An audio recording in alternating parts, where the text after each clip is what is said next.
Hello बच्चों, welcome to our physics class.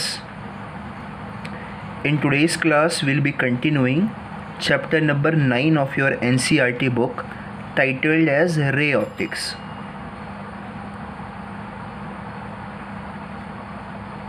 और आज के इस लेक्चर के अंदर आपको हम पढ़ाएंगे बच्चों लेंस के बारे में. और आज के हमारे लेक्चर का जो मेन आप कह सकते हो कि एम है वो है आपको सिखाना लेंस मेकर्स फॉर्मूला कि वो क्या होता है और उसका डेरिवेशन कैसे होता है. But before that I tell you lens क्या होता है, लेंस के basic terms that are associated with the lens वो कौन कौन से होते हैं, उनका क्या मतलब होता है. ओके. और लेंस बच्चों एक स्पेशल केस होता है रिफ्रैक्टिंग सरफेसेस का कि ये लेंस अभी आपको हम डिफाइन करवाएंगे तो आप अभी लिखोगे कि ये कॉम्बिनेशन है दो रिफ्रैक्टिंग सरफेसेस का. That's it. लेंस आप मान सकते हो कि रिफ्रैक्टिंग सरफेसेस से कुछ अलग नहीं है. ओके. जो डेरिवेशंस हमने अभी प्रीवियस लेक्चर में सीखी हैं उनको हम बच्चों फॉर श्योर यूज़ करेंगे इस कंसेप्ट के अंदर, यानी कि स्फेरिकल रिफ्रैक्टिंग सरफेस का कंसेप्ट ही आगे मॉडिफाई हो करके आप लेंस में पढ़ रहे हो. Because lens is nothing different from a combination of two refracting surfaces. तो पहले इसको डिफाइन ही कर लेते हैं.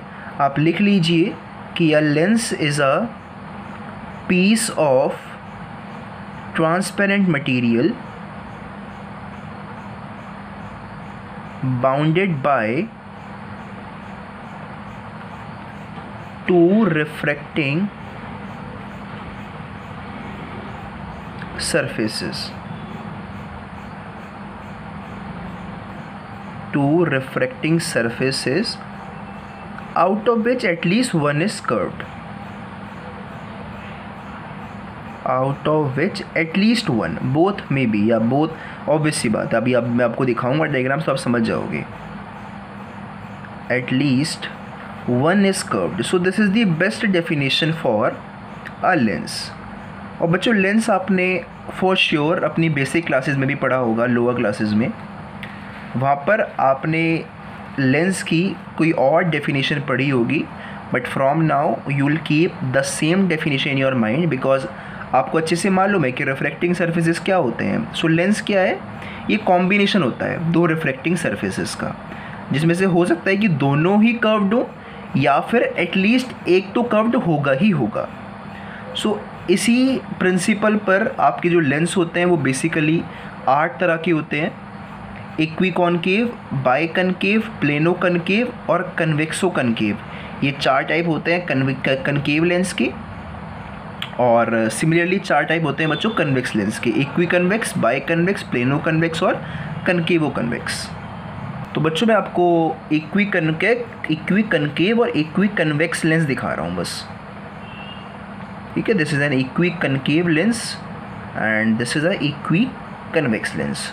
और अगर आपसे कोई कहे भाई डिफाइन करो कि एक इक्वी कनकेव लेंस क्या होता है, या फिर आपको वो सिंपली बोल दे कि भाई कनकेव लेंस क्या होता है, तो बच्चों इसकी बहुत ही सिंपल डेरिवेशन है. वो डेरिवेशन आप सुन लीजिए. आप बोलते हो किसी को भी कि if the central portion of a lens is thinner than its edges then the lens is called a concave lens. Whereas if the centre of the lens is thicker than the edges then the lens is known as a convex lens. ठीक है. बहुत ही simple definition है. अगर आपको इनका diagram याद है तो आप उसको डायग्राम को रियलाइज़ करके भी किसी को भी डिफाइन कर सकते हो एक कनकेव और कन्वेक्स लेंस को. सो बच्चों now let me discuss some terms which are used with respect to a lens, क्योंकि हम इनको आगे अपनी स्टडीज़ के अंदर, लेक्चर्स के अंदर इसको यूज़ करेंगे. First of all let me define the term optical centre. और बच्चों मैं ये समझता हूँ कि हाँ कि आपको ये डेरिवेशन जो है, सॉरी ये जो डेफिनेशन है लेंस की, दैट इज़ क्लियर. आपको दिख रहा होगा अगर आप डायग्राम को ध्यान से देखो. सो ये क्या है, ये कॉम्बिनेशन है दो रिफ्रैक्टिंग सरफेसेस का. ये एक कनकेव स्फेरिकल रिफ्रैक्टिंग सरफेस हो गया अगर आप ध्यान से देखो तो ये दूसरा कनकेव स्फेरिकल रिफ्लेक्टिंग सरफेस हो गया। सो हमने क्या किया, इन दोनों को कंबाइन किया तो हमारे पास एक लेंस ऑब्टेन हुआ। सिमिलरली यहाँ पर भी देखो, ये एक कन्वेक्स स्फेरिकल रिफ्लेक्टिंग सरफेस हो सकता था। सिमिलरली ये वाला पार्ट भी एक कन्वेक्स स्फेरिकल रिफ्लेक्टिंग सरफेस हो सकता था। सो हमने इन दोनों को कंबाइन किया और हमारे पास हमारे ये लेंस ऑब्टेन हो गए। सो डेफिनेशन आपको अच्छे से पता होनी चाहिए। अब बात करते हैं कुछ टर्म्स के बारे में। तो ऑप्टिकल सेंटर, तो बच्चों मैं फिर से एक लेंस आपके सामने बना रहा हूँ, ये एक कन्वेक्स लेंस है। सो ऑप्टिकल सेंटर होता है बच्चों mid point of this lens. इसको हम कैपिटल C से डिनोट करते हैं। और इस पॉइंट की एक खासियत होती है कि अगर आप इस पॉइंट में से किसी भी लाइट रे को पास करते हो, सो इस पॉइंट से पास होने वाली लाइट कभी भी रिफ्रैक्ट नहीं होती। दैट इज इट पास और it goes undeviated. A light रे which passes through the optical centre goes undeviated, ये इसकी एक स्पेशल प्रॉपर्टी है। सो ऑप्टिकल सेंटर वो पॉइंट है किसी भी लेंस में, point in the lens through which rays of light pass undeviated। और मैं ये समझता हूँ कि इसकी पोजीशन में आपको अच्छे से क्लियर हो गई है। ठीक है, ये दोनों रिफ्रैक्टिंग सरफेसेस का जस्ट सेंटर होता है। अब बच्चों अगला टर्म यहाँ पर आता है principal focus. So it's a good term, you must listen to this term very carefully, क्योंकि ये बहुत ज़्यादा यूज़ होगा आगे चल करके। प्रिंसिपल फोकस, तो प्रिंसिपल फोकस फिर से एक पॉइंट है किसी भी लेंस के अंदर। ये वो पॉइंट होता है जहाँ पर कि जो भी light rays parallel to the principal axis आकर के टकराती हैं लेंस के साथ, वो जिस पॉइंट पे आके मिलती हैं उसको आप बच्चों बोलते हो principal focus of that particular lens. यानी कि अगर मेरे पास ये लाइट रेज हैं जो कि पैरेलल हैं इस प्रिंसिपल एक्सिस के, तो रिफ्रैक्ट होने के बाद ये सारी जिस पॉइंट पर आके मिलेंगी उस पॉइंट को आप बच्चों बोलते हो प्रिंसिपल फोकस। ठीक है, सो लिख लो द पॉइंट, या फिर आप खुद लिखो, मैं डिक्टेट कर रहा हूँ। Point on the principal axis where the incident rays of light parallel to the principal axis meet or appear to meet after refracting through a lens is called principal focus. तो मैंने यहाँ पर बोला they meet और दे appear to meet. तो मैंने appear to meet क्यों बोला बच्चों? मैंने अपीयर टू मीट बोला with reference to a concave lens. मैं आपको दिखाता हूँ कि कनकेव लेंस में क्या होता है। कनकेव लेंस के अंदर एक्चुअली ये आपकी पहले तो प्रिंसिपल एक्सिस ही हो गई, ये इसका ऑप्टिकल सेंटर हो गया। सो ये लाइट रेज हैं बच्चों parallel to this principal axis. ये सब आपने सीख चुके हो लोअर क्लासेस के अंदर, मैं एक बार रिवाइज करवा रहा हूँ। तो रिफ्रैक्ट होने के बाद यू नो वेरी वेल कि कनकेव लेंस को आप डाइवर्जेंट लेंस भी बोलते हो। Concave lens is also known as divergent lens, क्योंकि ये रेज को डाइवर्ज करता है। Whereas convex lens is also known as convergent lens, because ये रेज को कन्वर्ज करता है। तो यहाँ पर क्या होगा, रेज आपकी डाइवर्ज हो जाएंगी। तो अगर आप इनको बच्चों वापस से मीट करते हो पीछे की तरफ को, तो ये किसी पॉइंट पर मीट होंगी। They appear to meet at a point, और ये इस लेंस का प्रिंसिपल फोकस कहलाता है। सो यहाँ पर रियलिटी में मीट नहीं हुई, but they are appearing to meet. So that was the reason I made you write that appear to meet in this definition of principal focus. तो तीसरा और लास्ट टर्म है बच्चों फोकल लेंथ।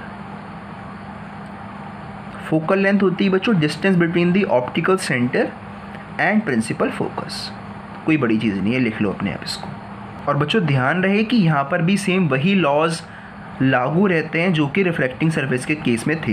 यानी कि हम डायरेक्शंस को बेसिकली मेजर करते हैं फ्रॉम ऑप्टिकल सेंटर ही मेजर करेंगे। यहाँ पर भी आगे मैं लिखवाऊंगा when I will be doing lens makers formula. उसके अलावा अगर आप ट्रेवल कर रहे हो in the direction of incident light, तो उसको हम लेते हैं पॉजिटिव डायरेक्शन, अदरवाइज हम लेते हैं नेगेटिव डायरेक्शन। तो यही रीज़न होता है कि जो फोकल लेंथ है of a convex lens that is positive, क्योंकि देखो डायरेक्शन ऑफ इंसिडेंट रेज इसमें है और हम भी जा रहे हैं भाई ऐसे।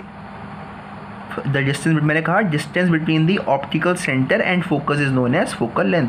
तो हम ऑप्टिकल सेंटर से जा रहे हैं फोकस पर, तो we are moving along the direction of the incident ray, so it is taken as positive. लिख लो, अच्छी बात है कि फोकल लेंथ ऑफ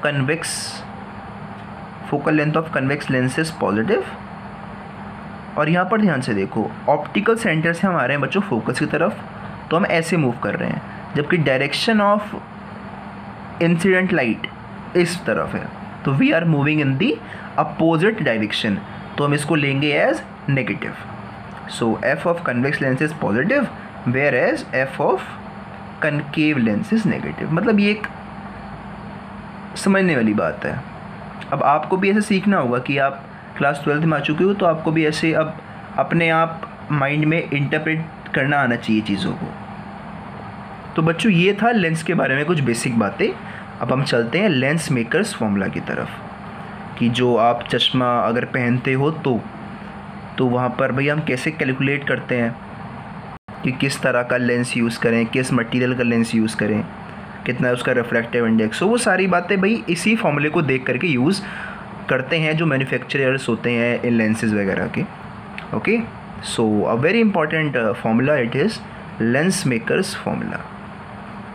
इसके अलावा और ज़्यादा हम कुछ नहीं पढ़ेंगे इसके अंदर, यही लास्ट टॉपिक होगा आज के लेक्चर का हमारा। और बच्चों बहुत इंपॉर्टेंट टॉपिक है ये। Lens makers formula concave lens के रिस्पेक्ट में भी होता है, कन्वेक्स लेंस के रिस्पेक्ट में भी होता है, बट मैं सिर्फ और सिर्फ कन्वेक्स लेंस के रिस्पेक्ट में डिस्कस करूँगा, बिकॉज कनकेव लेंस के रिस्पेक्ट में कभी भी डेरिवेशन तो आपके एग्जाम में नहीं आई है, and it's not expected this year also. So अगर आप चाहो कि मैं उसको डिस्कस करूँ, so you can tell me, I will make और I will discuss then that in the upcoming lecture. Otherwise convex lens के साथ जो डेरिवेशन है लेंस मेकर्स फॉर्मूला के, that is enough for you. So before beginning the derivation, let me just give you a brief idea कि lens makers formula होता क्या है और हमें वो क्या बताता है।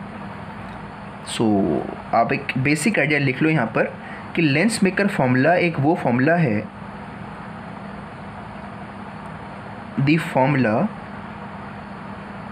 Giving relation between focal length, इसको हम डिनोट करते हैं स्मॉल एफ से, focal length of the lens, comma refractive index of the material of the lens, of the material of the lens, and the radii of curvature of its surfaces। बच्चों पहले मुझे ये बात बताओ कि इसके कितने रेडियाई ऑफ कर्वेचर होंगे। प्लीज़ टेल मी कि एक लेंस के साथ कितने रेडियस ऑफ कर्वेचर होते हैं। तो बच्चों ऑब्वियस ही बात है कि 2 होते हैं। 2 क्यों होंगे? द रीज़न इज़ कि भाई एक रिफ्रैक्टिंग सरफेस के साथ एक सेंटर ऑफ कर्वेचर होता था। अब हमारे पास क्या है, 2 रिफ्रैक्टिंग सरफेसेस हैं, तो इसका तो सेंटर ऑफ कर्वेचर यहाँ पर हो गया, तो जो इसका होगा बच्चों वो यहाँ पर होगा। Getting my point? सो मैंने इसको मान लिया R1 और R2। तो एक ऐसा फॉर्मूला जो हमें रिलेशनशिप दे focal length of this lens से, refractive index of this material से, और जो radii of curvature of the surfaces. ध्यान रखना, लेंस का अपना कोई रेडियस ऑफ कर्वेचर नहीं होता। ये लेंस का जो मटेरियल होता है, सरफेस मटेरियल, इनका रेडियस ऑफ कर्वेचर होता है। इसका अपना रेडियस ऑफ कर्वेचर है, इसका अपना रेडियस ऑफ कर्वेचर है। ठीक है। सो जो फॉर्मूला हमें इन तीनों के बीच में रिलेशनशिप दे उसको हम बच्चों बोलते हैं लेंस मेकर्स फॉर्मूला। अब फॉर्मूला क्या होता है इसको आप देखना डेरिवेशन के अंदर ही। और बच्चों इसको डिराइव करते वक्त मैं कुछ एजम्पशंस लूँगा, कुछ साइन कन्वेंशंस को यूज़ करूँगा। तो जैसा कि मैंने आपसे कहा कि लेंस का डिस्कशन रिफ्रैक्टिंग सरफेसेस से कुछ अलग नहीं है, तो यहाँ पर भी वही एजम्पशंस होंगे, वही साइन कन्वेंशंस होंगे, बट फिर भी मैं आपको एक बार और लिखवा देता हूँ उनको। तो आप बच्चों नोट डाउन करो, पहले एजम्पशंस लिख लो, सारे सेम है, कुछ भी फ़र्क नहीं है, बस जहाँ पर होता था पोल वहाँ पर अब ऑप्टिकल सेंटर आ जाएगा, दैट्स इट। लिखो पहला पॉइंट कि all distances are measured from the optical centre of the lens.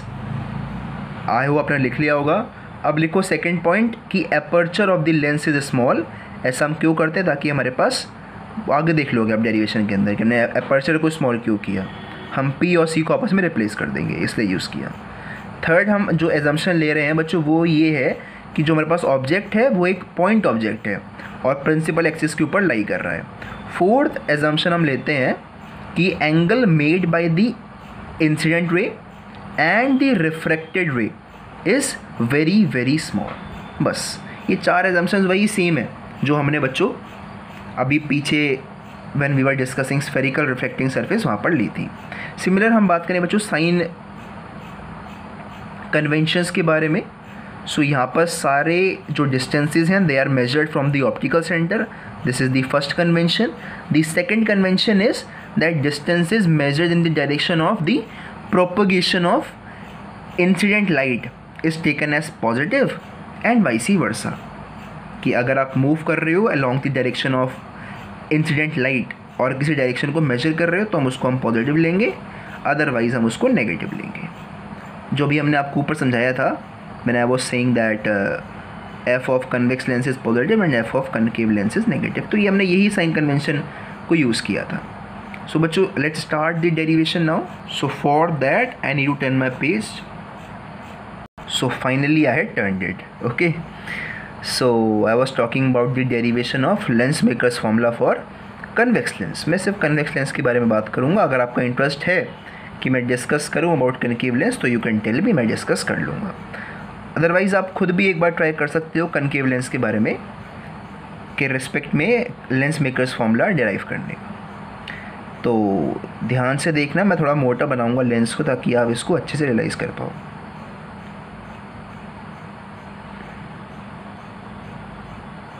तो बच्चों लेंस होता है 2 अलग अलग रिफ्रैक्टिंग सरफेसेस का कॉम्बिनेशन। ये एक रिफ्रैक्टिंग सरफेस है। Let me draw the principal axis over here. This is my principal axis. अब पहले कुछ बातें इस बारे में क्लियर कर लेते हैं कि पहली बात कि भाई ये एक रिफ्रैक्टिंग सरफेस है, ये एक और रिफ्रैक्टिंग सरफेस है। तो मैंने मान लिया कि इसका जो सेंटर ऑफ कर्वेचर बताओ कहाँ पर होगा, इस वाले सरफेस का कहीं यहाँ पर होगा, ऑब्वियस सी बात है।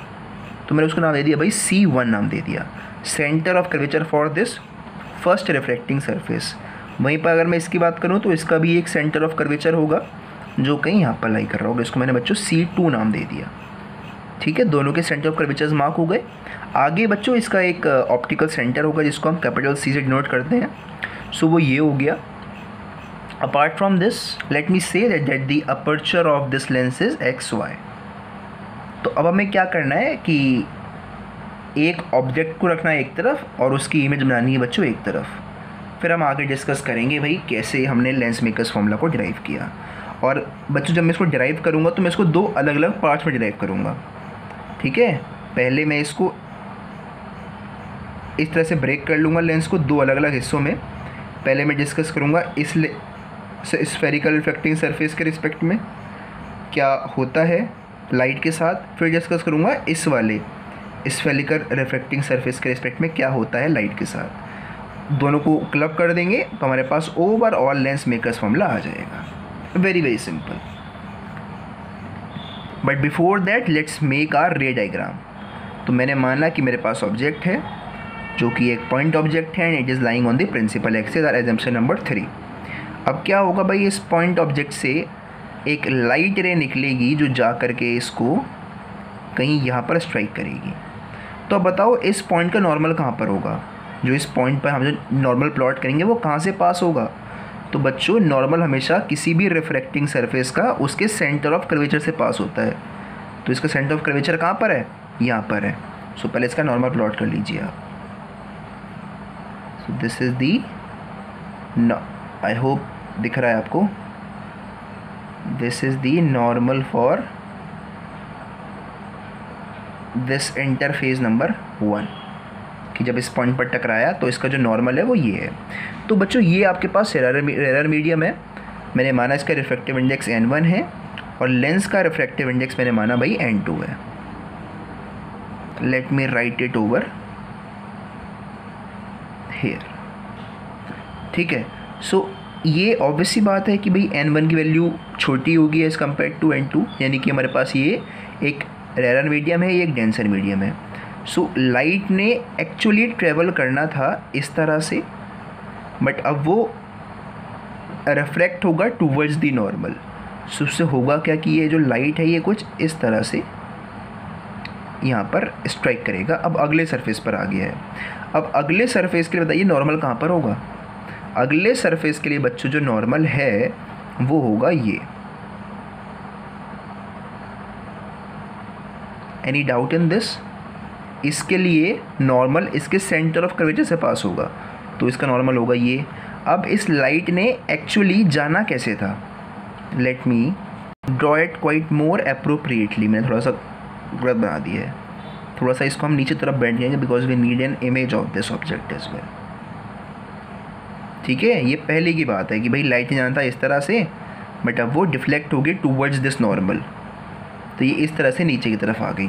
तो पहले मान लेते हैं, सुनो दोबारा से, कि हमने अभी इसके बारे में बात कर रहे हैं कि यहाँ पर लाइट आई, टकराई, टूवर्ड्स दी नॉर्मल बैंड हो गई। तो मैं ये मान रहा हूँ कि मेरे पास अगर ये पार्ट ना होता, अगर मेरे पास ये वाला लेंस का पार्ट ना होता, तो जो इमेज बनती वो कहाँ पर बनती बच्चों? ये सीधे जाती और कहीं यहाँ पर टकरा करके हमें इमेज दे देती है, हमारी इस ऑब्जेक्ट की इमेज दे देती है, अगर हमारे पास ये वाला सरफेस ना होता तो।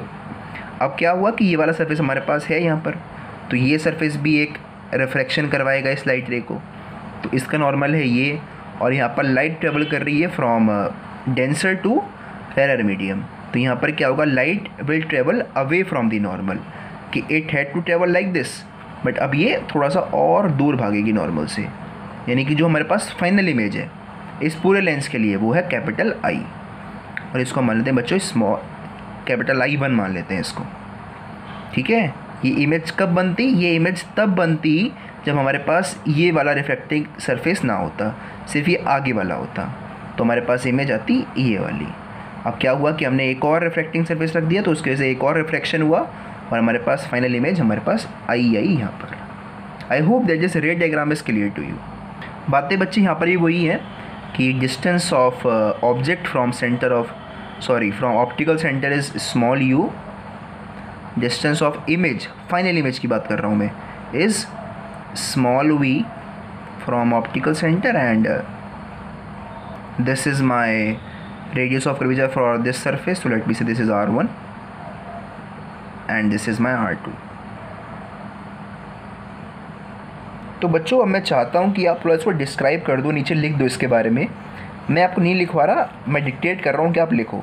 ठीक है, so please write down that figure shows a lens of refractive index N2 placed in a medium of refractive index N1 such that N1 is less than N2, full stop। आगे लिखिए, the lens is bound by two refracting surfaces, that is X, ये इसका बच्चों पोल होगा P1 Y। मैं दोबारा बोल रहा हूँ, the lens is bound by two refracting surfaces, that is X P1 Y, एक ये वाला सरफेस है और दूसरा सरफेस है बच्चों X P2 Y।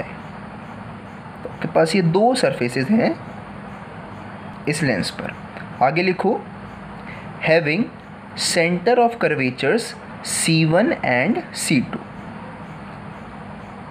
और आगे लिखो, and let R1 and R2 be there radii of curvature respectively, full stop. आगे लिख देना बच्चों, C is the optical centre for this lens. बस इतना आपने इसको डिस्क्राइब करना है, दैट्स इट। ठीक है, तो उसके आगे आफ्टर डिस्क्राइबिंग ऑल दैट आप लिखोगे नीचे उसके refraction at surface X P1 Y, यानी कि मैं अब सब कुछ भूल चुका हूँ। मैंने इस लेंस को दो हिस्सों में डिवाइड कर दिया है। वो दो हिस्से कौन कौन से हैं बच्चों? कि मेरे पास इनिशियली मैंने मान लिया है कि एक रिफ्लेक्टिंग सरफेस है X P1 Y, ठीक है, और दूसरा है xp2y। तो मैं ये मान रहा हूँ कि अभी मैंने xp2y को रिमूव कर दिया और मेरे पास सिर्फ इतना रिफ्रैक्टिंग सरफेस बचा है, तो मैं इसके अक्रॉस जो रिफ्रैक्शन होगा, refraction at the surface xp1y, उसके बारे में बात करूँगा। That's it. ठीक है। सो यहाँ पर बच्चों केस क्या है? यहाँ पर केस है कि यहाँ पर object lies in the rare medium और हमारे पास जो इमेज बन रही है बच्चों वो रियल बन रही है। दोबारा सुनो, here object lies in the rare medium and image is formed real. ठीक है। सो ये कौन सा केस हुआ? अगर आपको याद हो, हमने डेरिवेशन करा था for spherical reflecting surfaces to find the relationship between center of curvatures, the refractive index and distance of the object and images। तो बच्चों उसी को हम यहाँ पर यूज़ करेंगे। तो अगर आप थोड़ा रिकॉल करो, अपने पेजेस को टर्न करो, तो आपको पता चलेगा कि ये केस नंबर 1 है। केस नंबर 1 कैसे? कि हमारे पास एक कन्वेक्स स्फेरिकल रिफ्लेक्टिंग सरफेस है, object lies in the rare medium and image formed is real. तो ये आपके पास केस नंबर 1 है। जो मैंने आपको डेरिवेशन नंबर 1 करवाई थी, ये वही वाला केस है। तो जो हमारे पास फॉर्मूला वहाँ पर आया था, हम उसको यहाँ पर यूज़ करेंगे। आप लिखोगे that since object lies in rare medium so we have what we have बच्चों, वो वाला formula. I want you to turn your pages and see that formula, फिर आपको बाद में वो याद भी करना है। सो बच्चों फॉर्मूला मैं लिख रहा हूँ आपके सामने, वो था बच्चों minus of n1 upon u plus n2 upon v, this is equal to n2 minus n1 upon r1। Is this formula clear to you? और यहाँ पर बच्चों माइनस यू क्या था? माइनस यू था distance between this pole P1 and this object O। तो इसको भी यहाँ पर लिख दो कि यहाँ पर हेयर माइनस यू की जो वैल्यू थी हमारे पास, जो माइनस यू आया था, वो था क्या? वो था बच्चों P1 से जब हम ऊपर जा रहे थे, P1 टू ऊपर जब हम गए तो वो माइनस यू था, और V हमारा था जब हम P1 से I1 की तरफ जाते थे। I1 बताओ पहले कौन सा है? क्या ये आपका I1 है? बिल्कुल नहीं है। आपका I1 बच्चों ये है, क्योंकि अगर मैंने आपको बताया था कि अगर मैं इसको रिमूव कर दूं तो मेरे पास इमेज बनती यहाँ पर, बट इसको रखने के बाद इमेज यहाँ पर बनी। तो मैं तो सिर्फ इसके बारे में बात कर रहा हूँ, इसको मैं लाइन ही रहा अपनी बात के बीच में। तो हमारे पास जो इमेज हम ले रहे हैं बच्चों वो I1 लेकर के चल रहे हैं। So this is an important point to note down कि यहाँ पर बच्चों I1 आएगा, ना कि I आएगा। ओके। सो हमारे पास ये जो इक्वेशन है कन्वर्ट हो जाएगी n1 अपॉन माइनस यू के प्लेस पर आएगा बच्चों P1 upon P1O plus n2 upon V के प्लेस पर आएगा P1 इंटू I1, और R1 आप रख दो बच्चों as it is n2 minus n1 upon R1। अब हमने एजम्पशन नंबर 2 में माना था कि हमारा जो अपर्चर है इस लेंस का बहुत ही छोटा है।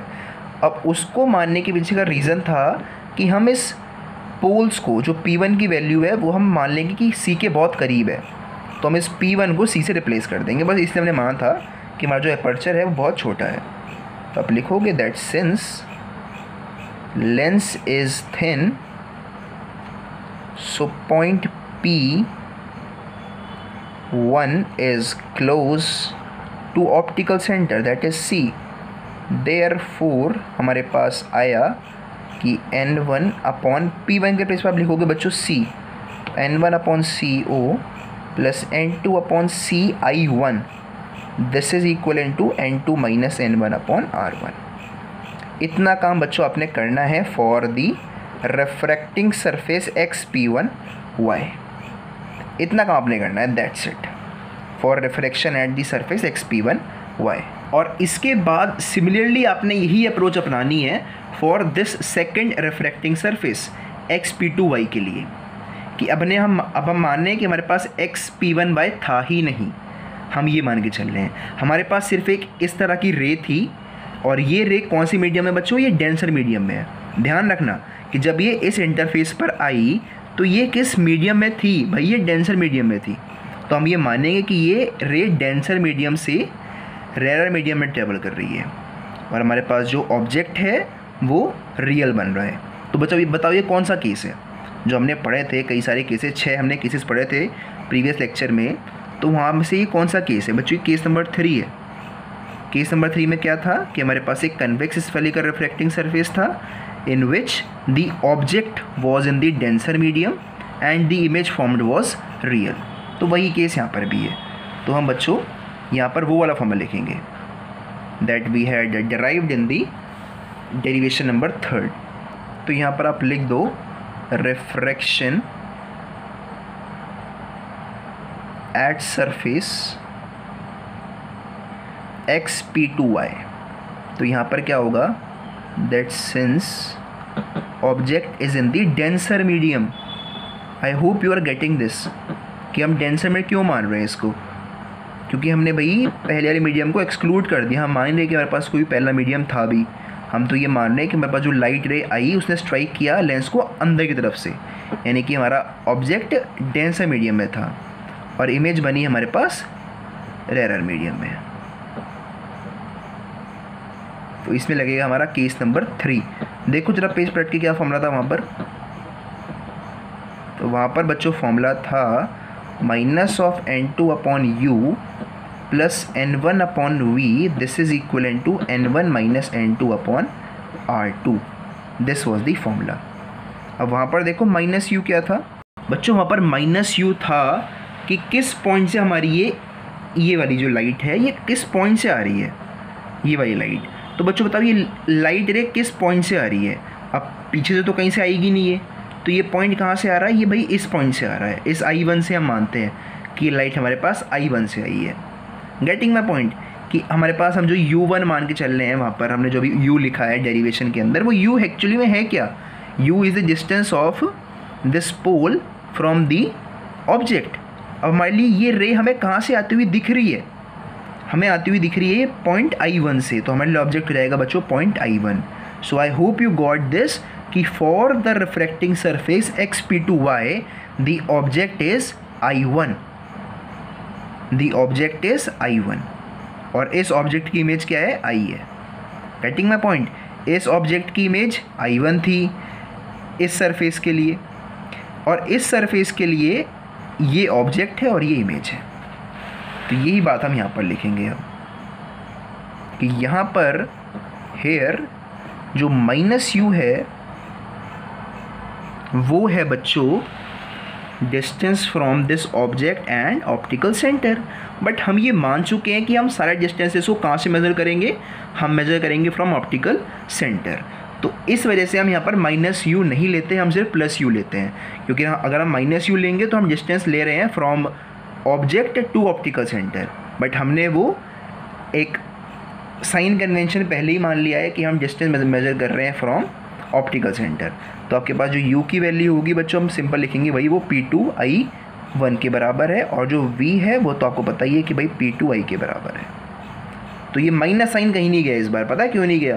क्योंकि हम डिस्टेंसेस को मेज़र कर रहे हैं फ्रॉम दिस ऑप्टिकल सेंटर, या फिर आप कह सकते हो अभी पोल से मेज़र कर रहे हैं।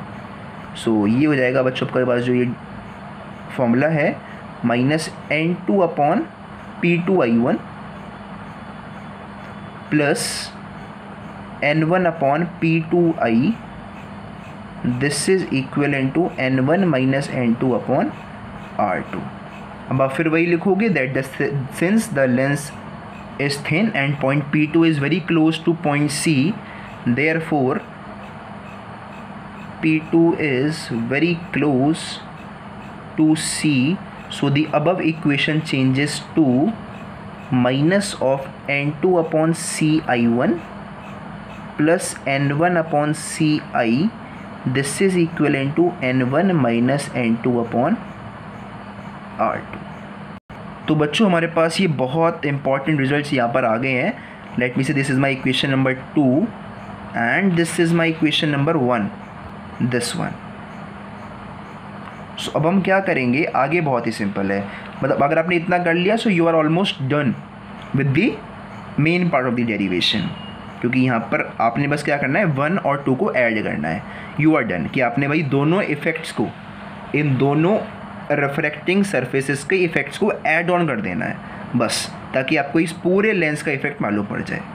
पहले हमने इसको ब्रेक किया 2 अलग पार्ट्स में, xp1y xp2y में, दोनों का अलग अलग इफेक्ट देखा। हम दोनों के इफेक्ट को आपस में ऐड करने वाले हैं।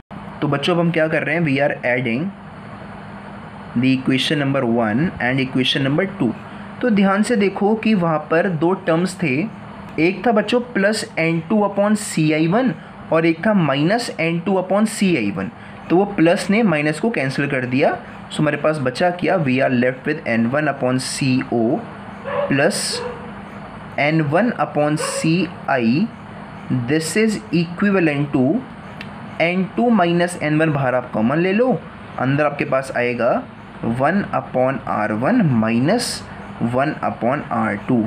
नेगेटिव साइन क्यों आया, ध्यान रखना कि यहाँ पर तो n2 माइनस n1 ही था, बट यहाँ पर बच्चों n1 माइनस n2 था, यहाँ पर n1 माइनस n2 था, बट हमने कॉमन लिया n2 माइनस n1, तो हमने यहाँ से माइनस साइन बाहर पहले कॉमन लिया, फिर इसको कॉमन लिया है।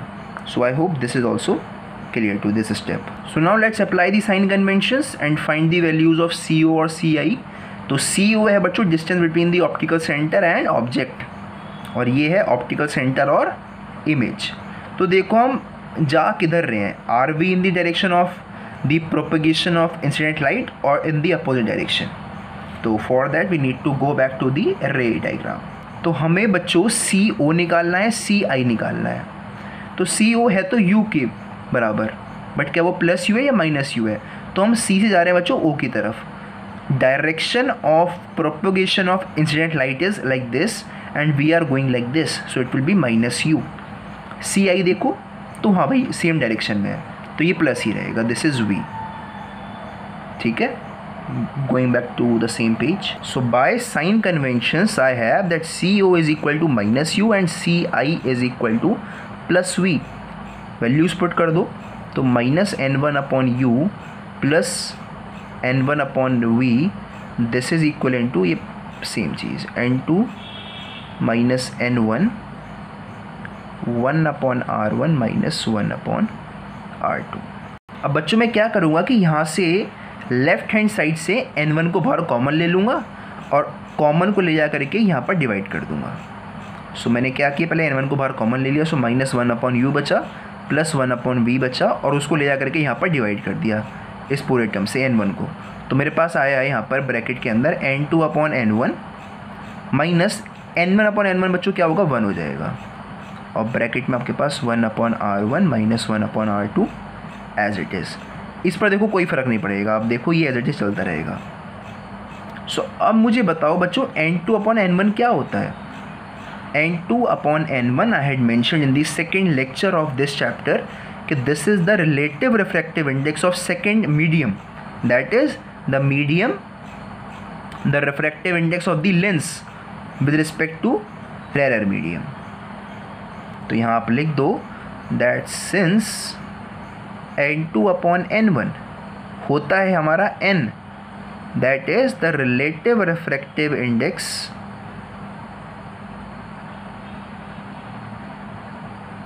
Of lens with respect to rare medium. अब रेयर मीडियम हमारा कुछ भी हो सकता है, बट हमने उसको n मान लिया। सो ये पूरा जो फॉर्मूला है ये बदल जाएगा बच्चों, minus 1/u plus 1/v, this is equivalent to n minus 1 into 1/r1 minus 1/r2। अब बच्चों न्यूमेरिकल्स के अंदर ध्यान रखना कि ये n क्या है, ये n refractive index of the lens नहीं है, ये है relative refractive index of the lens with respect to the rare medium. तो यहाँ पर बच्चे थोड़ा न्यूमेरिकल्स में कंफ्यूज होते हैं, so it's an important point to note down. So बच्चों फाइनली यही है आपका लेंस मेकर्स फॉर्मूला। U है डिस्टेंस ऑफ ऑब्जेक्ट, V है distance of image, refractive index of lens with respect to rare medium, जो basically हम air लेंगे, and this is I hope you know radius of curvature for first refracting surface, this is for second refracting surface. तो बच्चों जो main formula है ना lens makers का वो तो यही है, बट बेसिकली बुक्स के अंदर लेंस मेकर्स का फॉर्मूला एक और उसका स्पेशल केस मेंशन होता है। मेन फॉर्मूला यही है, बट जिसका एक स्पेशल केस और होता है, वो और सुन लो आप। स्पेशल केस में हम बोलते हैं कि ऑब्जेक्ट अगर हमारा इन्फिनिटी पर है, यानी कि बहुत दूर है, क्योंकि बेसिकली आप ध्यान से देखो, सो अगर आपका कोई लेंस बना रहा है तो वो क्या देखता है भाई, वो देखता है कि दूर की जो नज़र है बंदे की, उसको अगर कुछ बहुत दूर का देखना है तो वो बहुत दूर की चीज़ उसके फोकस, जो उसके आँख का फोकस है उस पर आनी चाहिए, तभी वो उस इमेज को देख पाएगा। तो इसलिए हमने इसका एक स्पेशल केस बनाया, that if object is at infinity, the image is formed at principal focus of lens. We all know very well.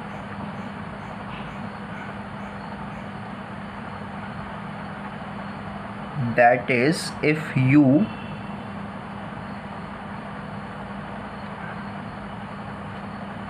so above equation becomes,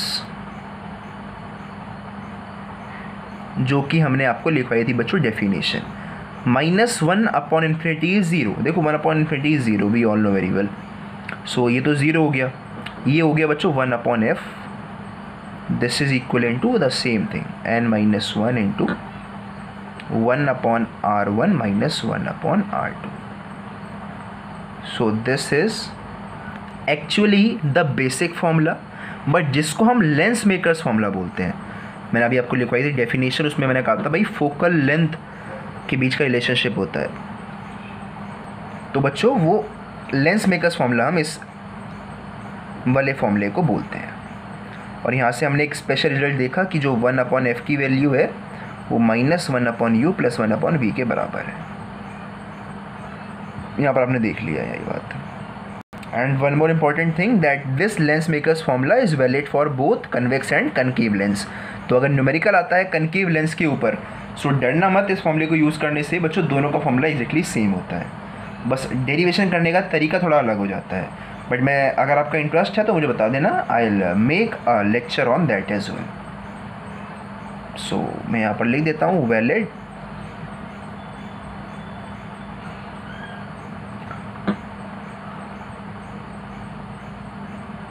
concave lens, ताकि आप हेजिटेट ना करो इसको न्यूमेरिकल्स में अप्लाई करने वक्त। सो बच्चों this is your lens makers formula finally, a relationship between focal length, refractive index, relative refractive index and the radii of the curvature of the two different spherical refracting surface। तो बच्चों ये बहुत ही important formula है, इसका derivation बहुत ज़्यादा important है, आपके एग्ज़ाम में इसके आने के चांसेस बहुत ज़्यादा होते हैं। So it's my recommendation to you कि पहले तो आप न्यूमेरिक इस फॉर्मूले की हर एक बात को समझ जाओ।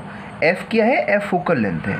एन क्या है? एन रिलेटिव रिफ्रैक्टिव इंडेक्स है लेंस का with respect to the rare medium. R1 क्या है? R2 क्या है? This you know very well. So numericals में भी आप इसको अच्छे से अप्लाई कर पाओगे। So for today's lecture that's all, thank you very much.